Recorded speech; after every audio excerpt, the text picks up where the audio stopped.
Hello बच्चों, welcome back to the R K science classes. मैं हूं रोहित मेहता और आप देख रहे हैं आर के साइंस क्लासेस का यूट्यूब चैनल।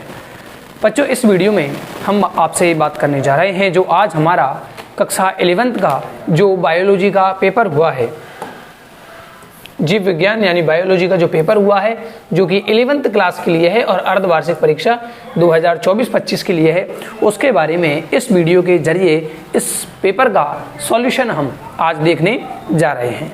क्लास 11th आज जो पेपर हुआ है बायोलॉजी का, उसके बारे में चर्चा कर रहे हैं। तो यहाँ पर देखिए बच्चों,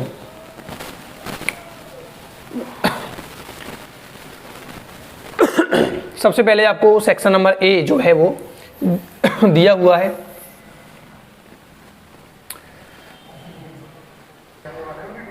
सेक्शन नंबर जो ए है उसमें ऑब्जेक्टिव क्वेश्चंस को शामिल किया गया है। वस्तुनिष्ठ प्रश्न है, ऑब्जेक्टिव टाइप क्वेश्चंस जो है उसमें पहला क्वेश्चन आपसे पूछा गया आज के पेपर में, ICBN का पूरा नाम लिखिए। तो बच्चों, ICBN का पूरा नाम होता है international code of botanical nomenclature. ठीक है बच्चों, तो इसका जो ऑप्शन नंबर ए है वो राइट आंसर है। इंटरनेशनल कोड किसके लिए कोड है? ऑफ बायोलॉजिक बॉटेनिकल नोमेनक्लेचर, यानी कि बॉटनी से संबंधित यानी पेड़ पौधों को जो नाम दिए जाते हैं वो नाम देने का कार्य ICBN के द्वारा किया जाता है। ठीक है बच्चों, इसी प्रकार जो क्वेश्चन नंबर 2 हमसे आज के जो पेपर में पूछा गया है वह है कि वह पौधे जिनमें कभी पुष्प नहीं बनते हैं वो क्या कहलाते हैं? तो बच्चों, हम जानते हैं पुष्पीय पौधों को पुष्प के बनने या नहीं बनने के आधार पर दो भागों में बांटा जाता है।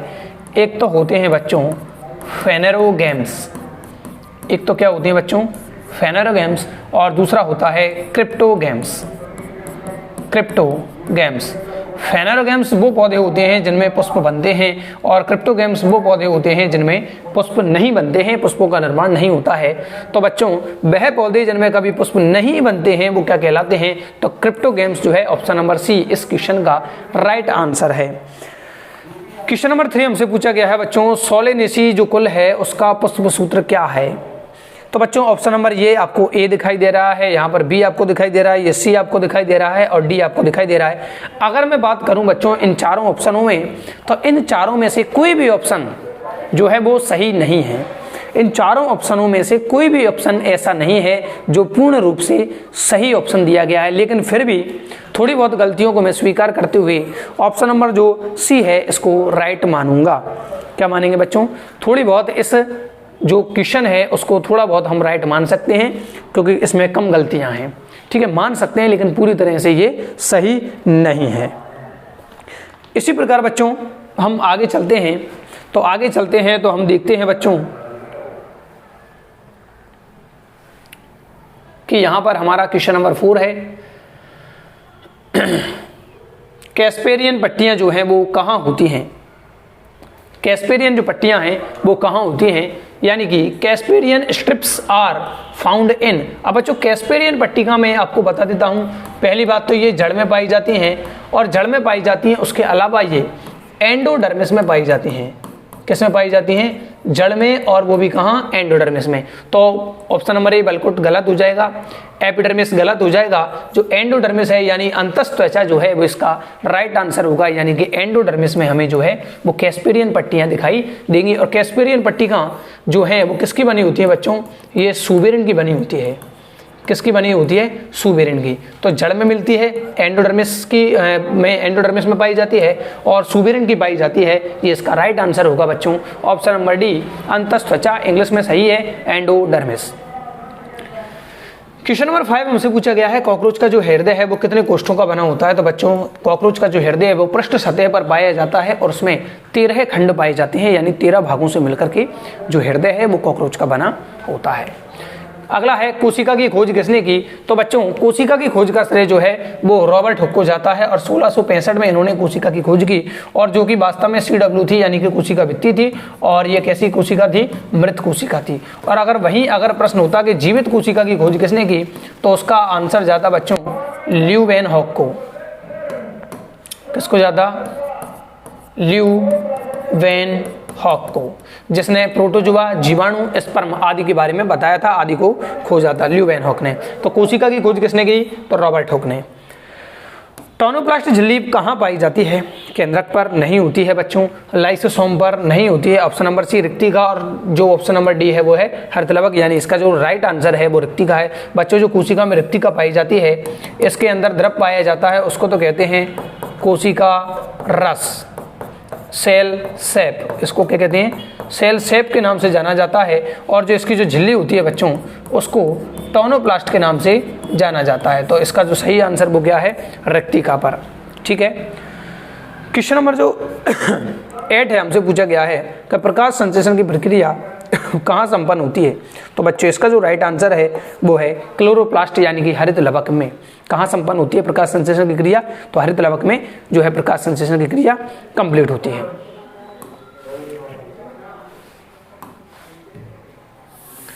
आगे चलते हैं बच्चों हम।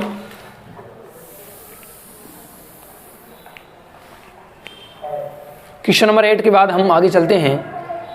अब है हमारे पास 8 क्वेश्चन जो थे बच्चों, वो हमारे पास दिए गए थे ऑब्जेक्टिव टाइप क्वेश्चंस। और अब हम देख रहे हैं बच्चों जो हमारे पास रिक्त स्थान दिए गए हैं, रिक्त स्थान क्वेश्चनों की जो संख्या है वो हमारे पास 1 2 3 4 यानी कि 9 से लेकर 12 तक जो है वो रखी गई है। प्रकाश संश्लेषण तक की बात हमने कर ली है आज तक। नवा जो क्वेश्चन है वो है हमारे पास द्विनाम पद्धति के जन्मदाता। तो हम जानते हैं बच्चों द्विनाम पद्धति के जो जन्मदाता हैं वो हैं कैरोलस लीनियस। कैरोलस लीनियस जो हैं, जिसे हम शॉर्ट में केएल कहते हैं, तो उन्होंने इस द्विनाम पद्धति को बारे में बताया था। अगला है हमारे पास क्वेश्चन नंबर 10 है, ग्लाइकोलाइसिस का अंतिम उत्पाद क्या है? तो बच्चों हम जानते हैं कि जो पाइरुविक एसिड है, जो पाइरुविक अम्ल है, पीए जिसे हम कहते हैं, वो पाइरुविक अम्ल जो 3 कार्बन वाला होता है, वो इसका अंतिम उत्पाद होता है ग्लाइकोलाइसिस का। अगला क्वेश्चन हमसे पूछा गया बच्चों फेफड़ों की क्रियात्मक इकाई को। तो हम बच्चों फेफड़ों की जो क्रियात्मक इकाई है उसको वायुकूपिका यानी कि एल्वियोलाई के नाम से जानते हैं। एल्वियोलाई उसे कहते हैं। अगला है बच्चों कार्बोहाइड्रेट्स के श्वसन गुणांक का मान कितना होता है? कार्बोहाइड्रेट्स का जो एग्जाम्पल आता है वो आता है बच्चों ग्लूकोज, और ग्लूकोज का जो RQ का मान आता है वो आता है 1, क्योंकि CO2/O2 करने पर हम प्राप्त करते हैं 6/6 = 1, यानी कि इसका जो RQ का मान है वो RQ का मान हो जाएगा 1।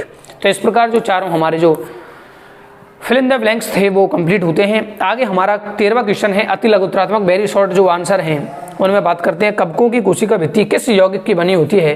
तो बच्चों आप इसके आंसर दूर दे सकते हो कि कवकों की कोशिका भित्ति काइटिन की बनी होती है, और अगर काइटिन ना कहें तो आप कह सकते हैं कवक सेल्यूलोज की बनी होती है।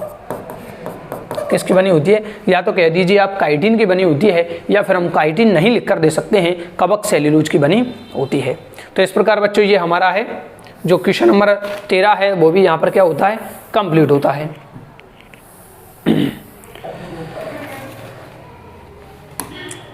अब चलते हैं, ये 13वां क्वेश्चन था। 14वें क्वेश्चन की तरफ चलते हैं। तो हम देखते हैं बच्चों हमारे पास यहाँ पर क्वेश्चन है अगला। हाँ, डायटम जो मृदा है का उपयोग लिखिए। तो बच्चों हम जानते हैं जो डायटम मृदा है, डायटम किसे कहते हैं? बच्चों डायटम हमने पढ़ा है चैप्टर नंबर 2 में, हमारे जो क्राइसोफाइट्स, डायनोफ्लैजिलेट्स वगैरह के साथ पढ़ा है।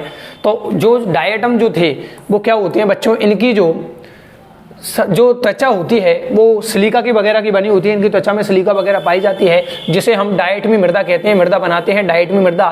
तो इसका जो फायदा है, जो यूज है, एक तो वो पॉलिश करने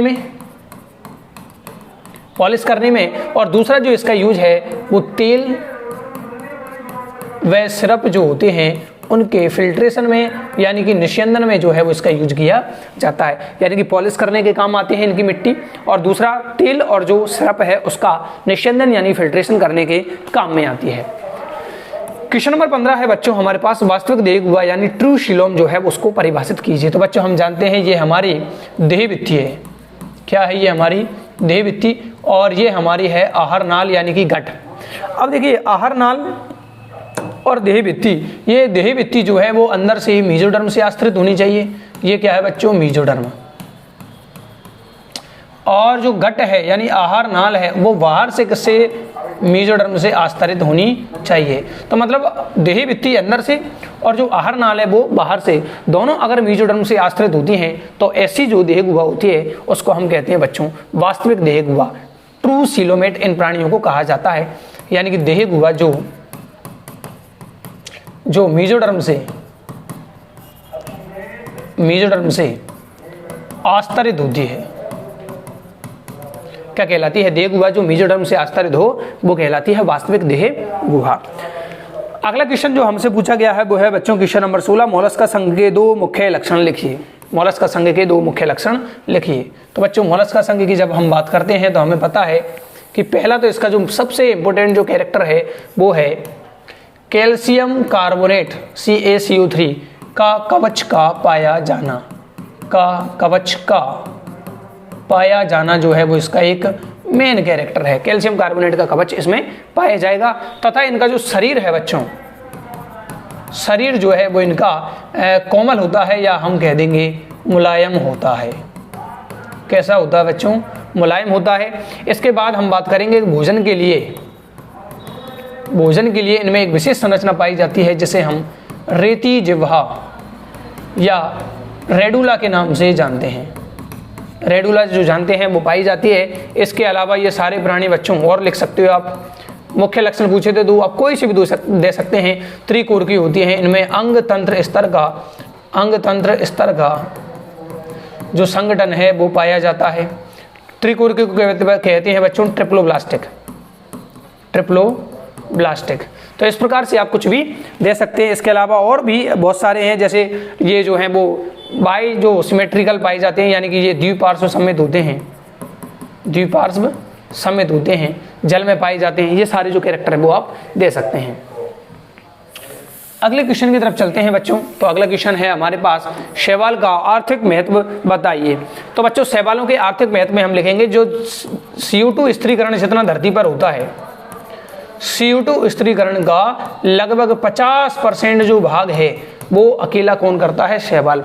यानी कि CO2 स्थिरीकरण का जो कार्य है वो धरती पर जितना भी होता है उसका लगभग 50% कौन भाग करता है? शैवालों द्वारा स्थिर किया जाता है। और ये CO2 को स्थिर करते हैं, यानी कि प्रकाश संश्लेषण करते हैं, और प्रकाश संश्लेषण करते हैं तो O2 का जो लेवल है उसको बढ़ाने का काम करते हैं, यानी ऑक्सीजन का जो लेवल है उसको बहुत ज़्यादा करते हैं। प्रकाश संश्लेषण कर रहे हैं, इसका मतलब ये प्राथमिक उत्पादक के रूप में काम करते हैं। किसके रूप में बच्चों? प्राथमिक उत्पादक के रूप में काम करते हैं। शैवाल से जो है बच्चों केरागिन प्राप्त किया जाता है। क्या प्राप्त किया जाता है? केरागिन। और जो केरागिन है वो लाल और भूरे शैवाल से प्राप्त किया जाता है। इसके अलावा जो है बच्चों वो एगार प्राप्त किया जाता है। एगार जो है वो 2 शैवाल जिलेडियम एंड ग्रेसिलेरिया, इन 2 शैवालों से जो है वो मुख्यतः एगार जो है वो प्राप्त किया जाता है, जिलेडियम और ग्रासिलेरिया से। इसके अलावा और मैं बात करूं तो जो है वो भोजन के रूप में भी शैवालों का यूज किया जाता है। समुद्री शैवालों का यूज भोजन के रूप में किया जाता है, जैसे पोरफायरा, सरगासम, लेमिनेरिया, ये जो है वो भोजन के रूप में ग्रहण किए जाते हैं, वो वाले शैवाल हैं। इसके अलावा इनका जो यूज है एगार वगैरह, केरागिन वगैरह का, तो वो आइसक्रीम वगैरह के रूप में किया जाता है। आइसक्रीम वगैरह को गाढ़ा करने में किया जाता है। इसके अलावा और मैं बात करूं तो शैवालों का SCP के रूप में यूज किया जाता है, यानी कि सिंगल सेल प्रोटीन के रूप में इनका यूज किया जाता है। मतलब जो SCP है उसका यूज करते हुए जो अंतरिक्ष है उसमें जो यात्री जाते हैं वो इस अंतरिक्ष यात्री जो है वो क्लोरेला, स्पाइरुलिना वगैरह शैवाल का यूज करते हैं भोजन के रूप में। तो ये सब हैं बच्चों, दूसरा है, तीसरा है, चौथा है, यहाँ पर ये 5वां है। इस प्रकार से आप जो आर्थिक महत्व है वो लिख सकते हैं। अगला जो हमसे क्वेश्चन पूछा गया है बच्चों वो है पीढ़ी एकांतरण किसे कहते हैं? पीढ़ी एकांतरण यानी अल्टरनेशन ऑफ जनरेशंस किसे कहते हैं? तो यहाँ पर हमारे पास क्वेश्चन है बच्चों, पीढ़ी एकांतरण से आप क्या तात्पर्य है? Explain the alternation of generation. बच्चों एक पीढ़ी के बाद दूसरी पीढ़ी का आना क्या कहलाता है? पीढ़ी एकांतरण कहलाता है। अब देखो बच्चों, पीढ़ी एकांतरण जो है वो हमारे शैवाल वाले चैप्टर से हट गया था, तो डेफिनेटली ये जो क्वेश्चन है वो हमारा जो पॉलिप और मेडूसा अवस्था दी गई है, पॉलिप एंड मेडूसा, उस अवस्था से पाई जाती है। तो जो पॉलिप है, पॉलिप अवस्था के बाद पॉलिप जो अवस्था है वो अलैंगिक अवस्था होती है बच्चों, और ये जो है वो पॉलिप बेलनाकार अवस्था पाई जाती है। उसके बाद अगर मैं बात करता हूँ मेडूसा अवस्था जो है वो हमारी लैंगिक अवस्था है, और ये चल अवस्था होती है। तो पॉलिप तथा मेडूसा अवस्था का एक के बाद एक क्रम में आना, पॉलिप तथा मेडूसा अवस्था का एक के बाद एक क्रम में आना जो है वो सिलेंट्रेटा संघ के प्राणियों में पाया जाता है, और इसको ही कहते हैं अल्टरनेशन ऑफ जेनरेशंस। अगर मैं पादपों में बात करूं तो बच्चों इस क्वेश्चन का आंसर पादपों की दृष्टि से देखा जाए तो क्या जाएगा कि हमारे पास एक तो होती है बच्चों बीजाणुद्विध पीढ़ी,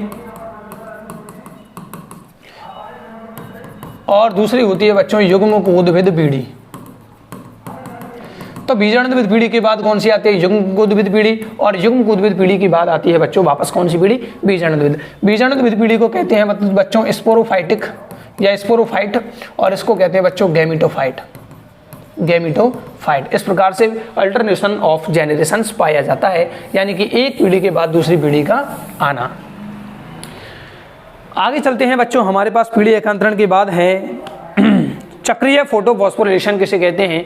चक्रीय फोटोफॉस्फोरिलेशन किसे कहते हैं? मान लो कोई सा पीएस है बच्चों, वहां से इलेक्ट्रॉन निकलते हैं और वापस उसी के पास आ जाते हैं, प्रकाश संश्लेषण वाले चैप्टर से संबंधित है। तो इस प्रकार का जो फोटोफॉस्फोरिलेशन पाया जाता है इसको चक्रीय कहते हैं। कौन सा कहते हैं बच्चों? चक्रीय कहते हैं।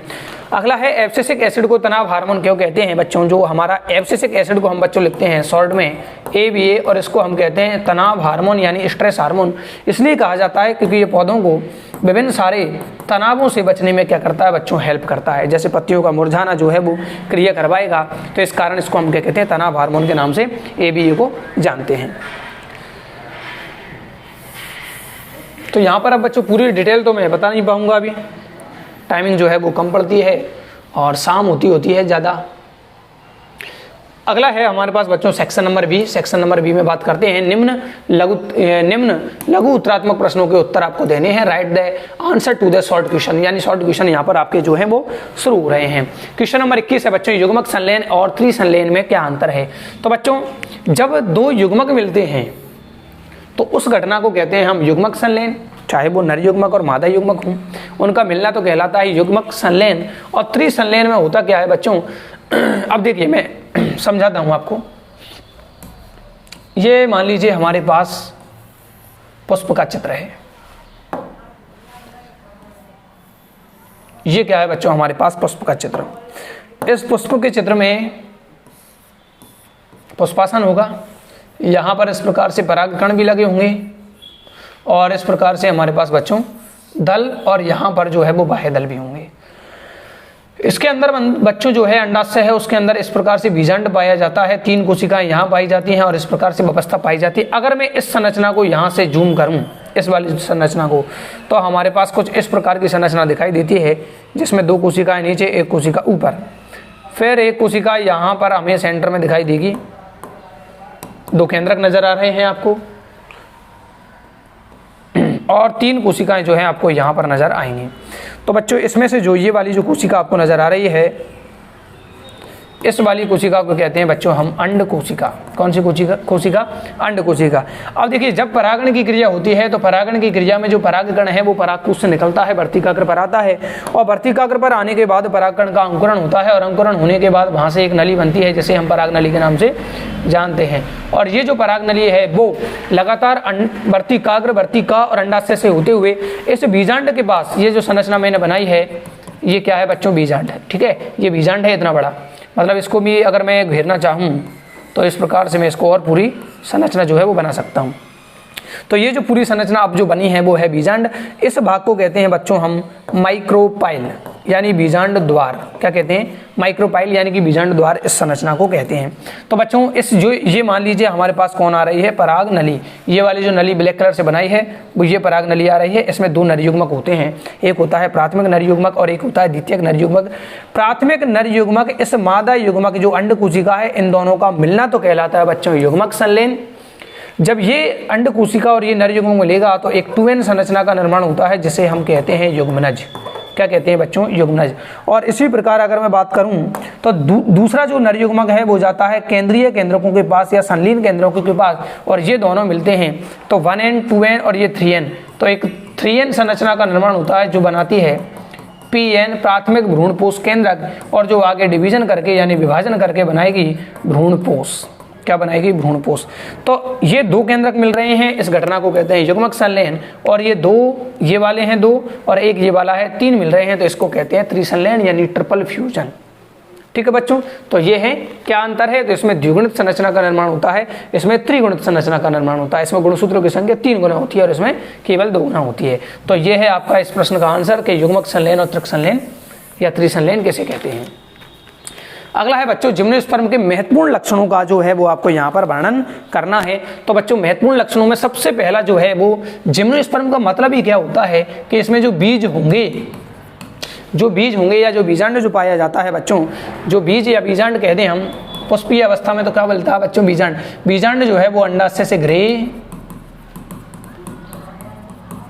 नहीं होते, यानी कि इनमें बीजांड नाम की जो संरचना है वो होती है, लेकिन अंडाशय जो है वो इसमें नहीं होता, यानी कि फल का निर्माण भी आगे नहीं होगा। ठीक है बच्चों, पहला पॉइंट हो गया इसका। दूसरा अगर हम बात करें तो इसमें बच्चों साग तो नहीं मिलता, लेकिन झाड़ी और जो वृक्ष हैं वो आपको देखने को मिलेंगे। इसके बाद हम बात करते हैं जड़ की। तो जड़ बच्चों जो होती है वो होती है मूसला मूल प्रकार की। अब मूसला मूल की जो प्रकार की जड़ है उसमें भी हम देखते हैं बच्चों ये कवक मूल का निर्माण करती है। किसका, कवक मूल का, और ये प्रवाल मूल का भी निर्माण करती है। कवक मूल जो है बच्चों वो आपको देखने को मिलेगी, कवक मूल हमें देखने को मिलती है बच्चों पाइनस में, और जो है वो प्रवाल मूल हमके देखने को मिलती है साइकस में। अगर हम पर्णों की बात करें, पर्णों में तो पर्णे जो है इसकी वो सुई के आकार की होती हैं, इनमें गर्ती रंध्र पाए जाते हैं, गर्ती रंध्र का पाया जाना यानी जिसे हम कहते हैं बच्चों संकन स्टोमेटा, वो इस पर पाए जाते हैं पर्णों में। और बात करें तो मोटा या मोटी क्यूटिकल की जो है वो परत पाई जाती है, क्यूटिकल की आवरण जो परत पाई जाती है। इस सबसे क्या होता है बच्चों, बाष्पोत्सर्जन जो है, बाष्पोत्सर्जन की क्रिया जो है वो स्लो हो जाती है, कम हो जाती है। तो इस प्रकार आपको इसके बारे में लिखना था, प्लांटी और जिम्नोस्पर्म के महत्वपूर्ण लक्षणों के बारे में। आप लिख सकते हो लघु बीजाणुकरण पाई जाती हैं, गुरु बीजाणुकरण पाई जाती हैं, वो सारी चीज़ें हमारी में दी हुई हैं बुक में। तो हालांकि यहाँ पर मैं बता नहीं सकता इतना सब कुछ, क्योंकि 22 मिनट का ऑलरेडी वीडियो हो चुका है। अगला क्वेश्चन हमसे पूछा गया है बच्चों प्लांटी तथा जो एनिमिलिया है उनमें आपको अंतर लिखना था। तो प्लांटी और एनिमिलिया में आपको 1.5 नंबर का है, तो कम से कम 3 आपको अंतर देने हैं।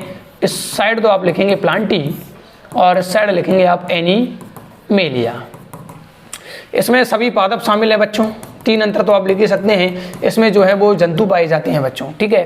पादप को हम, पहला अंतर हो गया, पादप जो है वो कोशिका भित्ति इनमें पाई जाती है, जंतु में कोशिका भित्ति नहीं होती, किसी किसी में हो भी सकती है, जैसे जीवाणु के वगैरह की बात करते हैं उनमें, लेकिन ज़्यादातर में नहीं मिलती। युगलिना जो है वो दोनों का बीच का जो है वो उदाहरण पाया जाता है। इसके बाद हम बात करें तो इनमें प्लास्टिड यानी कि लवक जो है वो प्लास्टिड वो पाया जाता है, इनमें प्लास्टिड नहीं मिलता है। तो इस प्रकार से आप 3-4 अंतर जो है वो दे सकते हैं। अपभंग कवक जो है वो आपको स्लम फंगस जो फंगाई जो है फंगस जो हैं उनके बारे में आपको संक्षेप में लिखना था कि जो अपभंग कवक हैं, अपंग कवक जो है वो क्या होते हैं बच्चों, समुद्रों में पाए जाते हैं और एक मिलकर एक लंबी संरचना का निर्माण करते हैं, जैसे हम प्लाज्मोडियम वगैरह के नाम से जाना जाता है, उनके बारे में आपको लिखना है। पक्षियों में उड़ने हेतु क्या क्या रूपांतरण पाए जाते हैं हम जानते हैं बच्चों, पक्षियों को तो एबीज कहते हैं।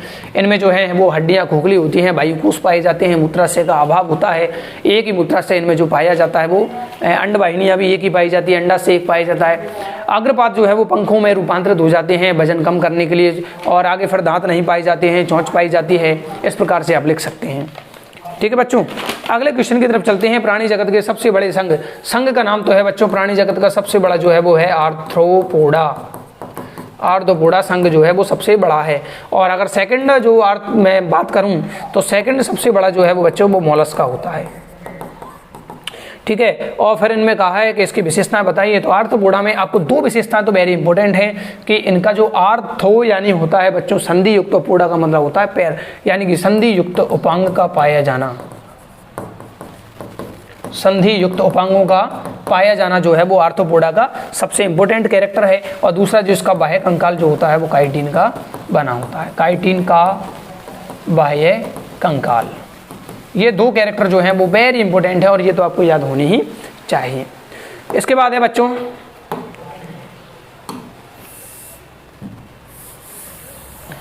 थोड़ा ऊपर ले लेते हैं इसको,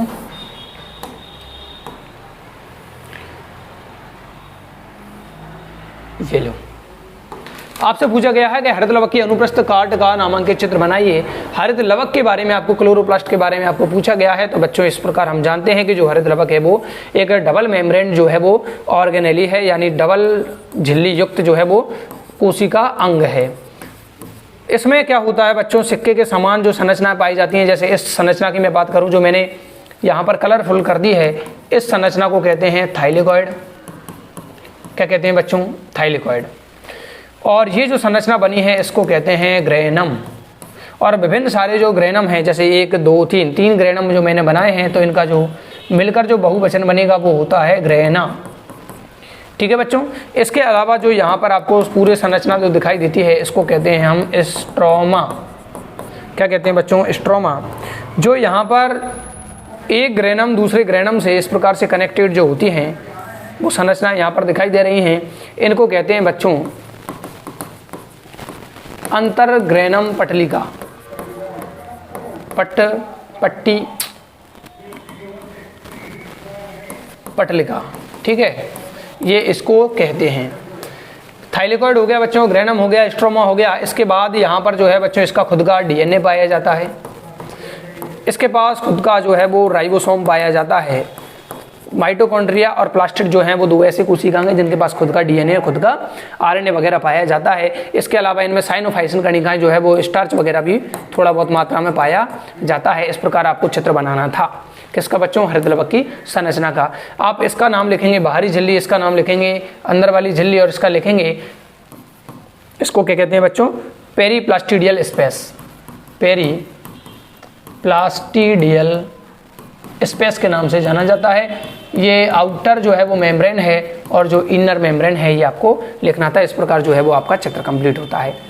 पादप वृद्धि नियामक से क्या तात्पर्य है? तो बच्चों हम जानते हैं कि ऐसे पदार्थ, ऐसे रासायनिक पदार्थ या ऐसे पदार्थ जो पादपों की वृद्धि को नियंत्रित करते हैं पादप वृद्धि नियामक कहलाते हैं। और किन्हीं दो के नाम लिखिए तो आप बच्चों दे सकते हो। एक तो है हमारे पास ऑक्सिन, दूसरा है आपके पास जिब्रेलिन। ये भी अगर आपने नहीं लिखने हैं तो आपने एथिलीन लिखा हो, आपने फिर एब्सिसिक एसिड लिखा हो, एब्सिसिक गलत हो गया है नाम,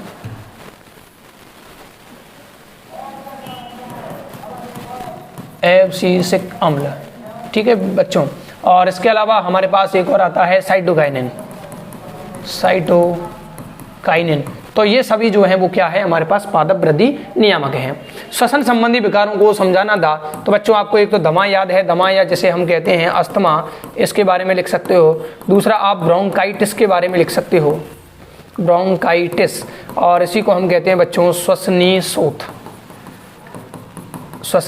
शोथ। इसके अलावा जो है हमारे पास एम्फीसीमा जो है वो भी हमारे पास एक बीमारी है, एम्फीसीमा। उसके बाद एक जो व्यापारिक मतलब जो फैक्ट्रीज वगैरह हैं या कोयले की या पत्थर की खान है वहाँ पर जो रोग होता है वो है हमारे पास व्यावसायिक श्वसन शोथ या से संबंधित, व्यावसायिक श्वसन से संबंधित जो रोग है वो हैं। तो इन रोगों के बारे में आपको बताना था। ब्रोंकाइटिस मैंने कह रखा है जिस शब्द के पीछे टिस लग जाए वहाँ पर वो क्या है?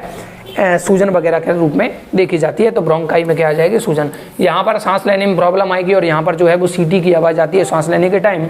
एम्फीसीमा के उपचार के लिए हम अल्फा-1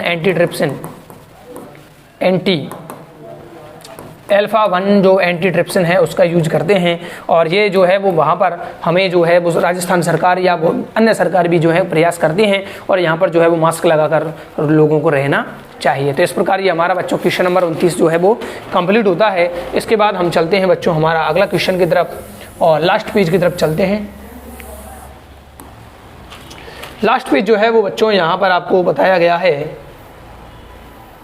आपसे पूछा गया है कि जैव क्षमता की परिभाषा दें और इसका क्या महत्व है उसके बारे में आपसे पूछा गया है। तो बच्चों जैव क्षमता किसे कहते हैं? कि बलपूर्वक निहित श्वसन के बाद वायु की वह अधिकतम मात्रा या आयतन जो एक व्यक्ति अंततः श्वसित कर सकता है। यानी कि बलपूर्वक किसी व्यक्ति ने वायु को बाहर छोड़ दिया है, बलपूर्वक किसी व्यक्ति ने वायु को बाहर छोड़ दिया है। अब फिर से वो कितनी वायु बलपूर्वक ग्रहण कर सकता है? तो बलपूर्वक निहित श्वसन के बाद यानी बलपूर्वक बाहर वायु छोड़ने के बाद वायु की वह अधिकतम मात्रा या आयतन जो एक व्यक्ति अंततः श्वसित कर सकता है, अंदर ग्रहण कर सकता है, उसको हम कहते हैं बच्चों वाइटल कैपेसिटी। क्या कहते हैं? वाइटल कैपेसिटी के नाम से जानते हैं बच्चों। इसमें ERV प्लस जो है वो TB प्लस IRV, इन तीनों को जो है वो शामिल किया जाता है, इन तीनों को शामिल किया जाता है। इसके महत्व की बात करें तो इसका महत्व जो है बच्चों वो फेफड़ों की क्षमता या फेफड़े कितने काम कर रहे हैं इसकी जांच करने के लिए किया जाता है, यानी इसका जो यूज है वो निदानों में किया जाता है। इसके बाद हमारे पास क्वेश्चन है बच्चों, पुष्पक्रम यानी इनफ्लोरेसेंस क्या है उसको परिभाषित करना है और इसके दोनों प्रकारों को आपको समझाना था। तो पुष्पक्रम क्या है बच्चों? जो पुष्पावली वृंत होती है, मान लीजिए यहाँ पर पुष्प इस डंडी पर लगने वाले हैं तो इसको कहेंगे पुष्पावली वृंत। इस पर इस प्रकार से क्या लगेंगे बच्चों? पुष्प लगेंगे इस प्रकार से। ये फूल है बच्चों, ये सब क्या लग रहे हैं? मान लीजिए फूल। तो जो पुष्पावली वृंत है उस पर पुष्पों के लगने की व्यवस्था को हम कहते हैं पुष्पक्रम कहते हैं, इन्फ्लोरेसेंस कहते हैं। इसके दो प्रकार है बच्चों, एक तो होता है सेसीमाक्सी और एक होता है एसीमाक्सी। दो प्रकार का पुष्पक्रम है हमारे सिलेबस में, एसीमाक्सी और सेसीमाक्सी। सेसीमाक्सी और एसीमाक्सी में क्या अंतर है बच्चों? कि यदि मान लीजिए यहाँ पर पुष्प लगे हुए हैं इस प्रकार से और यहाँ शीर्ष पर अगर पुष्प लग जाता है, यहाँ पर शीर्ष पर, तो इसको कहते हैं सेसीमाक्सी पुष्पक्रम। और इस प्रकार से मान लो कोई पुष्प लगा हुआ है लेकिन यहाँ पर जो है वो पुष्प नहीं लगा हुआ, यहाँ पर लगा हुआ है यहाँ पर नहीं लगा हुआ, तो इसको कहते हैं एसीमाक्सी पुष्पक्रम। जब किसी शीर्ष पर पुष्प बन जाता है तो उसको कहते हैं सेसीमाक्सी पुष्पक्रम, और जब शीर्ष पर हमें पुष्प नहीं दिखाई देगा, यहाँ पर पुष्प नहीं है, तो इसको कहेंगे हम एसीमाक्सी पुष्पक्रम। इसके बारे में आपको लिखना था। प्यूरिन तथा प्रिमिडिन नाइट्रोजन क्षारकों के नाम जो है वो आपको छांटने हैं। यहाँ पर हम जानते हैं बच्चों दो प्रकार के जो है वो नाइट्रोजन क्षारक होते हैं। एक तो होता है प्यूरिन जिसमें A और G आते हैं, यानी कि एडिनिन और जो ग्वानिन है वो है बच्चों किसके? प्यूरिन के उदाहरण हैं। और जो प्रिमिडिन है उसमें आता है T, C और U, यानी कि थाइमिन, साइटोसिन और यूरेसिल जो है वो तीनों प्रिमिडिन के उदाहरण हैं। इसके बाद हम देखते हैं बच्चों प्रकाश संश्लेषण किसे कहते हैं। तो हम जानते हैं पादपों के हरे भागों में क्लोरोफिल युक्त जो पत्तियां होती हैं या क्लोरोफिल युक्त जो कोशिकाएं होती हैं उनके द्वारा सूर्य के प्रकाश की उपस्थिति में जल तथा CO2 की सहायता से प्रकाश की उपस्थिति में जो प्रकाश संश्लेषण किया जाता है या भोजन का निर्माण किया जाता है उसको हम प्रकाश संश्लेषण कहते हैं। प्रकाश संश्लेषण को प्रभावित करने वाले दो कारक हैं। तो बच्चों हम तापमान को लिख सकते हैं, CO2 की सांद्रता को लिख सकते हैं, है ना, जल की उपलब्धता को हम लिख सकते हैं। ये सारे जो कारक हैं, प्रकाश की तीव्रता है, इसमें प्रकाश की तीव्रता या प्रकाश भी लिख सकते हो। ये जो आदि का चारों कारक हैं वो प्रकाश संश्लेषण को प्रभावित करने वाले कारकों के अंतर्गत रखे जाते हैं। अब चलते हैं बच्चों हम निबंधात्मक क्वेश्चनों की तरफ, और लास्ट क्वेश्चनों की तरफ जो है वो हम बढ़ रहे हैं। निबंधात्मक क्वेश्चनों की तरफ चलते हैं। तो निबंधात्मक क्वेश्चनों में हमारे पास सबसे पहला जो 33 मिनट का वीडियो हो चुका है बच्चों, जंतु कोशिका का नामांकित चित्र बनाकर किन्हीं दो कोशिका अंगों के कार्य जो है वो आपको लिखने हैं। तो बच्चों ये मान लीजिए हमारे पास जंतु कोशिका है, तो यहाँ पर ये कोशिका मेम्ब्रेन यानी कोशिका झिल्ली हो जाएगी। यहाँ पर ये बच्चों न्यूक्लियस है, इसमें आप DNA बनाएंगे, केंद्रक द्रव्य बनाएंगे, केंद्रिका बनाएंगे, ठीक है।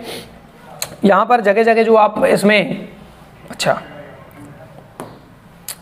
इसमें आप जगह जगह कुछ गैप दे सकते हो, जैसे ये मैंने यहाँ पर गैप बना दिया है, ये गैप बना दिया है। ये जो गैप हैं इनको केंद्रक छिद्र या केंद्रक रंध्र के नाम से जाना जाता है। और जो केंद्रक है वो एक दोहरी झिल्ली युक्त जो है वो संरचना है। इस केंद्रक के चारों ओर जो है बच्चों इस प्रकार से एंडोप्लाज्मिक रेटिकुलम जो है वो पाई जाती है। एंडोप्लाज्मिक रेटिकुलम भी दो प्रकार की होती है, जैसे ये हो गई RER, क्योंकि इस पर ये मैंने राइबोसोम बना दिए हैं, और ये हो जाएगी SER। इसके बाद आप इस प्रकार से बच्चों बनाएंगे जो संरचना, इसको कहते हैं गोल्जी बॉडी, गोल्जी कॉम्प्लेक्स या गोल्जी बॉडी के नाम से जानते हैं। यहाँ पर हमने ये बना दिया है राइबोसोम, यहाँ पर मान लीजिए ये हमने बना दिया है लाइसोसोम। तो इस प्रकार आपको संरचना बना सकते थे। यहाँ पर मान लीजिए ये मैंने बना दिया है माइटोकॉन्ड्रिया। इस प्रकार आपको चित्र बनाना है। अब आपको कोई भी कहाँ गया बच्चों, आपको कोई भी 2 कोशिका अंगों के जो है वो काम लिखना था। जैसे कार्य लिखना केवल, जैसे कि राइबोसोम की अगर मैं बात करता हूं तो राइबोसोम का केवल जो कार्य है वो प्रोटीन का संश्लेषण करना होता है। प्रोटीन का संश्लेषण करता है राइबोसोम। लाइसोसोम क्या करता है, भोजन के पाचन में या अन्य जो पदार्थ कोशिका के अंदर आते हैं उनको नष्ट करने का काम करता है। तो लाइसोसोम का काम हो जाता है। इस प्रकार इसके 2 जो है कंप्लीट है। सूत्रकणिका की यानी माइटोकॉन्ड्रिया के अनुदैर्घ्य काट का चित्र बनाकर जो है वो आपको वर्णन करना था। ये आउटर मेम्ब्रेन होती है और ये इनर जो मेम्ब्रेन है वो अंदर की साइड इस प्रकार से बलित होती है। और यहाँ पर जो संरचना इस प्रकार से जो पाई जाती हैं, इन संरचनाओं को बच्चों हम क्रिस्टा के नाम से जानता है। क्रिस्टा कह सकते हैं, क्रिस्टी कह सकते हैं। ये आउटर मेम्ब्रेन, ये इनर मेम्ब्रेन, और इस पर जो टेनिस के रैकेट के समान जो संरचना पाई जाती है उसको ऑक्सीसोम या F0F बनखंड के नाम से जाना जाता है, जो कि ETS में जो है वो हेल्प करता है। इस सारे पार्ट को हम मैट्रिक्स के नाम से जानते हैं या आधात्री हम इसको कह सकते हैं। और इसके अलावा इसमें DNA और इसका जो खुद का है वो राइबोसोम पाया जाता है। इसके बारे में आपको वर्णन करना था। ठीक है प्यारे दोस्तों, आगे जब हम चलते हैं तो अगला क्वेश्चन हमें देखने को मिलता है 35वां कोशिका चक्र को परिभाषित कीजिए और इसकी विभिन्न प्रावस्थाएं जो है वो आपको वर्णन करनी है। यानी कि जो है कोशिका चक्र सबसे पहले तो आपको परिभाषित करनी है। कोशिका चक्र किसे कहते हैं कि एक कोशिका चक्र में क्या है क्या नहीं होता, और उसकी विभिन्न प्रावस्थाएं जो है आपको जीवन यानी इंटरफेज जो है, एम फेज जो है उनकी विशेषता की बातें करनी है। यहाँ पर इंटरफेज में आप G1 S G2 फिर एम फेज आती है, उसके बारे में आपको चर्चा करनी है। या फिर अथवा में जो आपको क्वेश्चन दिया गया है समसूत्री विभाजन जो है माइटोसिस जो है किसे कहते हैं, और समसूत्री और अर्धसूत्री विभाजन कोई 4 अंतर जो है वो आपको यहाँ पर देने हैं। ठीक है बच्चों, श्वसन से आप क्या समझते हैं, ऑक्सीश्वसन तथा अनऑक्सीश्वसन को समझाइए। श्वसन की परिभाषा देनी है और ऑक्सीश्वसन और अनऑक्सीश्वसन को आपको परिभाषित करना है, समझाना है। क्रेब्स चक्र का आरेख बनाकर आपको वर्णन करना था। यहाँ पर क्रेब्स चक्र में आपको बता देता हूँ बच्चों, एक तरीका है आपको याद करने का, CCIO अल्फा SSFMO, इस तरीके से आप याद कर सकते हो। सिट्रिक अम्ल, सिस एकोनिटिक अम्ल, आइसोसिट्रिक अम्ल, ऑक्जेलोसक्सिनिक अम्ल, अल्फा कीटोग्लूटरिक अम्ल, और इसी प्रकार सक्सिनल को एंजाइम है, सक्सिनिक अम्ल, फ्यूमेरिक अम्ल, मैलिक अम्ल और ऑक्जेलो एसिटिक एसिड। यानी कि ये 10 जो है वो आपको आराम से याद कर सकते हो, वो आपको यहाँ पर करना था। तो बच्चों ये था हमारा आज का जो छोटा सा पेपर हुआ है, वो बहुत इजी जो है वो पेपर हमारा जो बीकानेर से बनकर आया है वो था। लेकिन ठीक है, लेवल अच्छा खासा है। बच्चों को इस पेपर में भी थोड़ा सा प्रॉब्लम आती है क्योंकि लेंदी पेपर है। इसी प्रकार बच्चों मिलते हैं अगले पेपर में, तब के लिए जय हिंद, जय भारत, जय श्री राम।